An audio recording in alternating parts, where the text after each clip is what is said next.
हाय दोस्तों, आप देख रहे हैं रियल न्यूज़ चैनल। इस चैनल पे न्यूज़ के मुतालिक सारा चीज़ दिखाया जाता है और बताया जाता है, तो ये वीडियो को आप शुरू से अंत तक देखिए। आज इसमें राहुल गांधी जी ने क्या कहा है मोदी जी के बारे में और अडानी जी के बारे में, तो ये वीडियो को शुरू से अंत तक देखिए। और मेरे चैनल पे नए नए हैं तो मेरे चैनल को सब्सक्राइब कीजिएगा और बेल आइकन भी दबाइए, जिससे आपको हर न्यूज़ का नोटिफिकेशन मिले। फिर वीडियो को शुरू करते हैं। कश्मीर सब जगह अदानी अदानी अदानी अदानी अदानी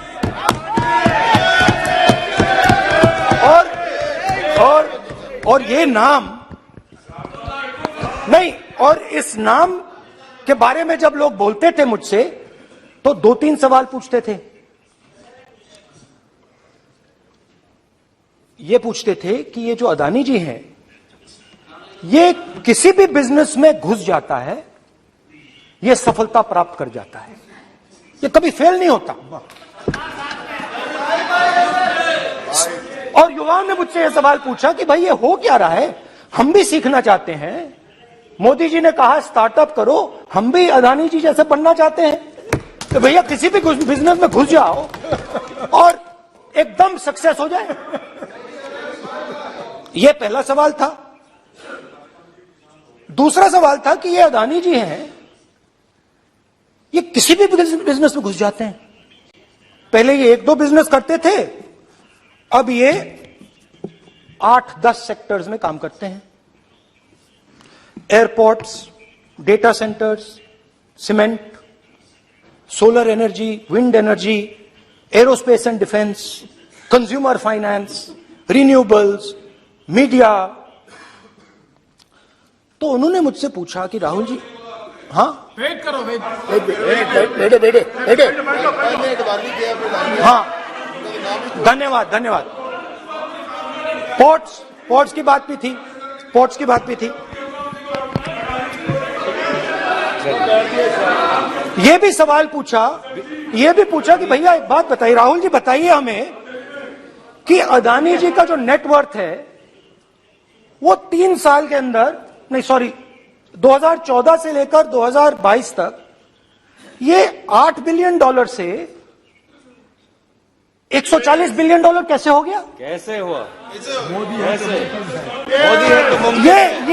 ये 2014 में अगर आप दुनिया की मुस्कुरा रहे हैं, आप बीजेपी में है ना आप, तो ये लिस्ट आती है, एक लिस्ट आती है दुनिया के सबसे अमीर लोगों की। इस पे ये 609 नंबर पे थे 14 में। 609 पीछे बिल्कुल। पता नहीं जादू हुआ, दूसरे नंबर पे पहुंच गए। मोदी है तो मुमकिन है। तो इतनी सफलता कैसे प्राप्त हुई?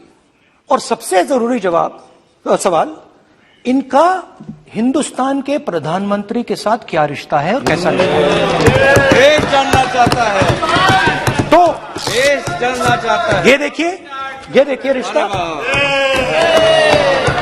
ये देख लीजिए प्लीज।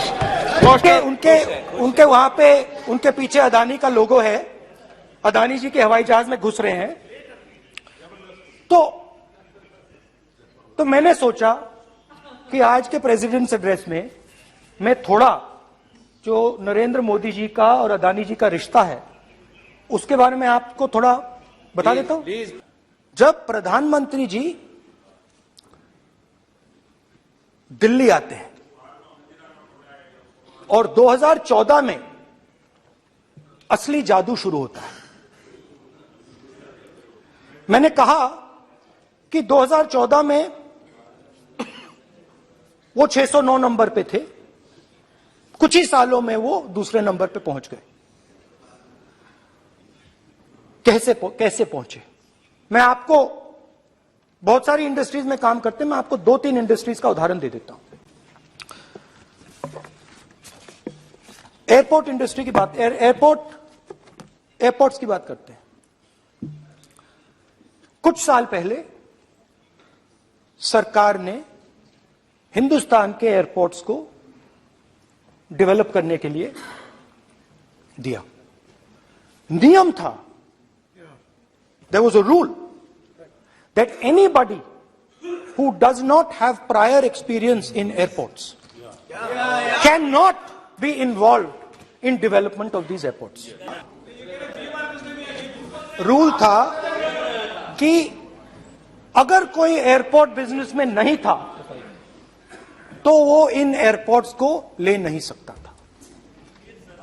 इस रूल को हिंदुस्तान की सरकार ने बदला। किसी ने भी बनाया हो रूल था, किसी ने भी बनाया हो रूल था। रूल बनाया किसने बात नहीं है, रूल बदला किसने बात है। तो ये रूल बदला गया। उस समय मीडिया में इसके बारे में चर्चा हुई थी। रूल बदला गया और अदानी जी को 6 एयरपोर्ट्स दिए गए। उसके बाद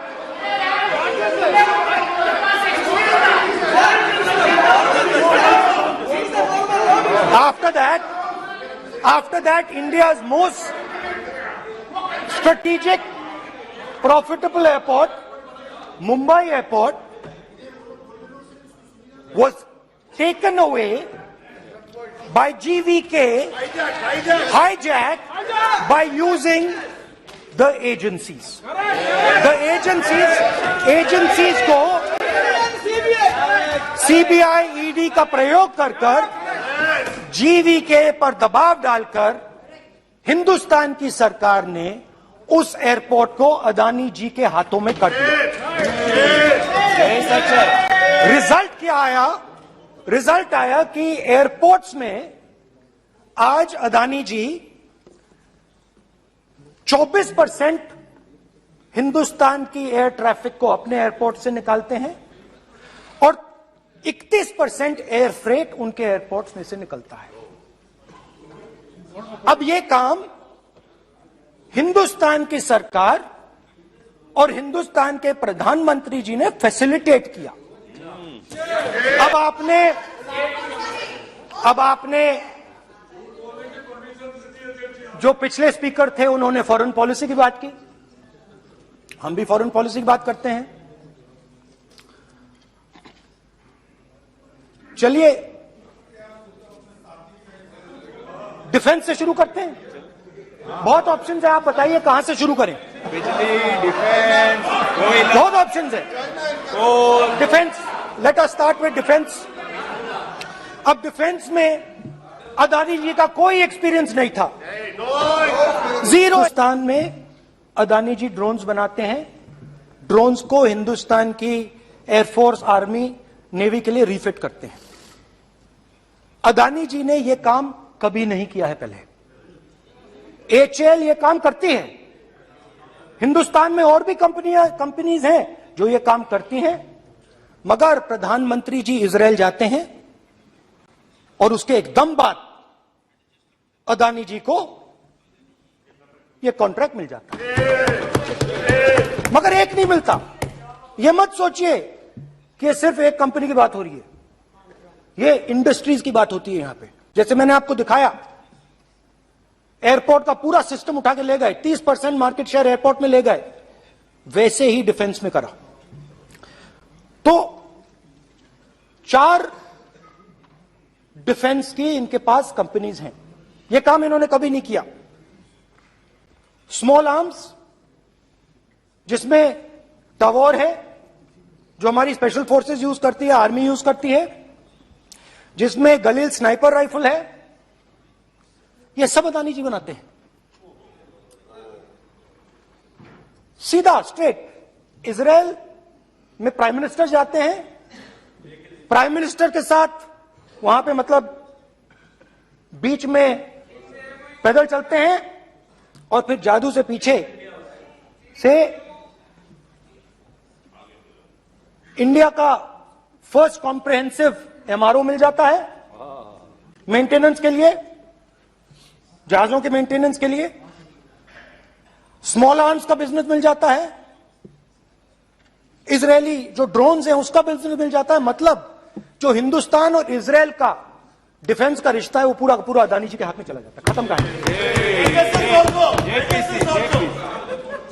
हाँ, उसमें पेगासस भी है।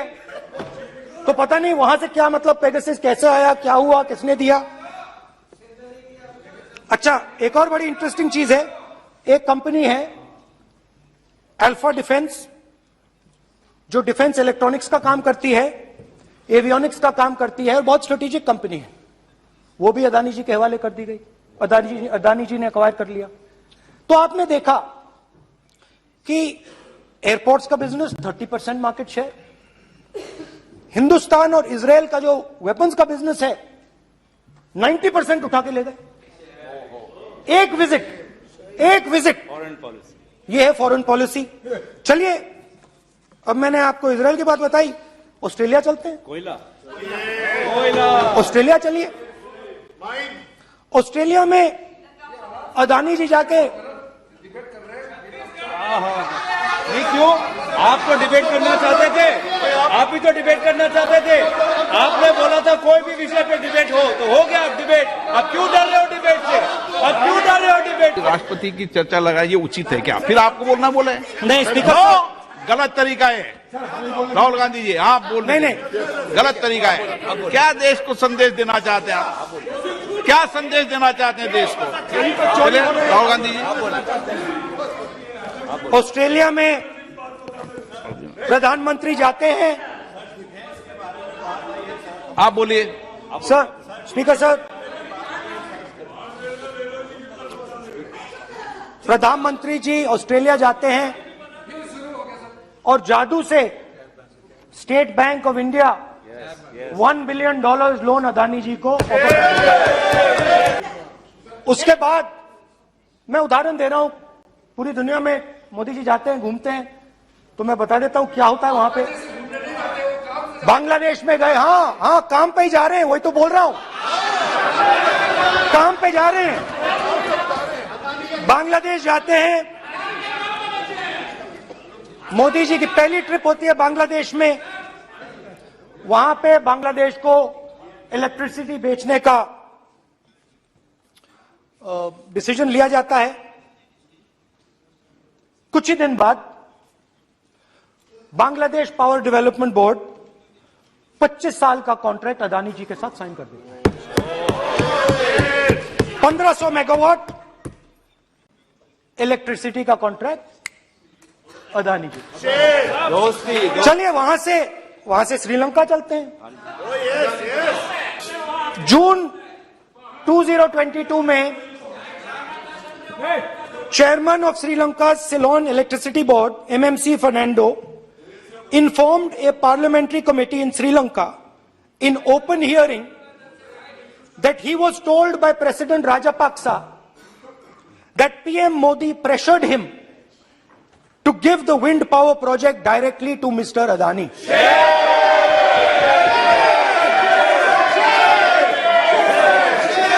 मतलब श्रीलंका इलेक्ट्रिसिटी बोर्ड के चेयरमैन कहते हैं कि उन्होंने राजापाक्सा जी ने कहा कि हिंदुस्तान के प्रधानमंत्री ने उनको कहा है कि ये विंड पावर का प्रोजेक्ट है, ये अदानी जी को देना है। तो ये रही आपकी फॉरेन पॉलिसी। ये हिंदुस्तान की फॉरेन पॉलिसी नहीं है, ये अदानी जी की फॉरेन पॉलिसी है, उनके बिजनेसेस बनाने की फॉरेन पॉलिसी है। यात्रा में मुझसे 2-3 और सवाल पूछे गए। यात्रा में लोगों ने मुझसे पूछा, राहुल जी, ये जो LIC कंपनी है, इसका पैसा अदानी जी की मदद करने के लिए क्यों डाला जा रहा है? उन्होंने यह भी पूछा कि अदानी जी के जो शेयर्स हैं बड़े वोलेटाइल हैं, उसमें LIC का पैसा क्यों डाला जा रहा है? मेरा कहना है कि अदानी जी की मदद प्रधानमंत्री जी और हिंदुस्तान की सरकार कैसे करती है। हजारों करोड़ रुपए हिंदुस्तान के public sector banks Adani ji को मिलता है। 27,000 करोड़ रुपए SBI, PNB 7,000 crore, bank of Baroda 5,500 crore, ये मैं लिस्ट चलती जाएगी। एलआईसी का एक्सपोजर 36,000 करोड़ रुपए, 3 crore SBI and other PSU bank holders. Money is going to Mr. Adani and to finance.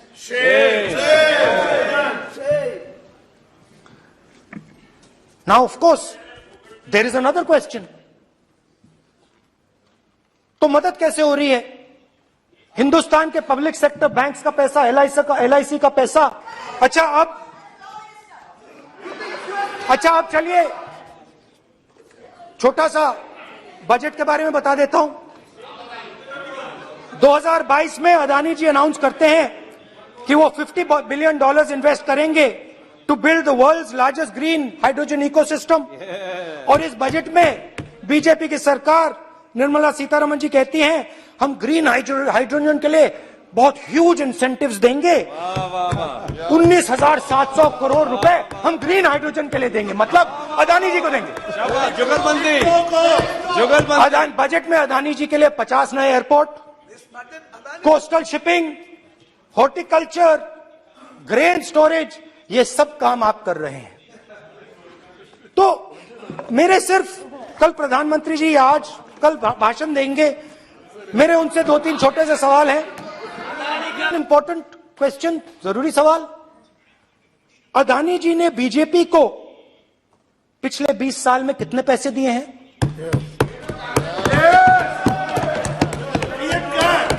Electoral bonds में कितना पैसा दिया है?